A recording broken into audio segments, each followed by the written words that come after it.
স্ত্রীকে রেখে দীর্ঘদিন প্রবাসে থাকা যাবে না।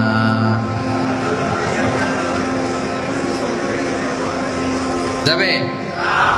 সাউন্ড নাই, দেখছেন? না, যাবে না। 5 মাস, ম্যাক্সিমাম 6 মাস। অনেক টাকা আছে, 5 বছরও দেশে যায় না। আছে না নাই? না, এগুলো করবেন না। এই যে পরকীয়ার সমস্যা আমাদের দেশে, প্রবাসীদের, প্রবাসী বিদেশে পড়ে আছে, টাকা কামাবে, ঘর বানাবে, জমি কিনবে, আর এদিক দিয়ে স্ত্রী চলে গেছে আরেকজনের হাত ধরে। কি ভয়ঙ্কর অবস্থা! ওমর রাদিয়াল্লাহু তাআলা জিজ্ঞেস করলেন হাফসা রাদিয়াল্লাহু তাআলাকে, কয়জন থাকতে পারে একজন স্ত্রী স্বামীর অনুপস্থিতিতে? বলে, আব্বাজান 5 মাস নয় 6 মাস। তাহলে 6 মাসের বেশি থাকা যাবে না। যদি এমন হয় যে না, 1 বছরের আগে ছুটিই দেয় না, তাহলে স্ত্রীকে বুঝাইতে হবে, দুইজনে মিলে আল্লাহর কাছে কাঁদতে হবে, দোয়া করতে হবে, আল্লাহ তুমি আমাদেরকে সবর ইখতিয়ার করার তৌফিক দান করো। কিন্তু বছর বছর দেশে যেতে হবে।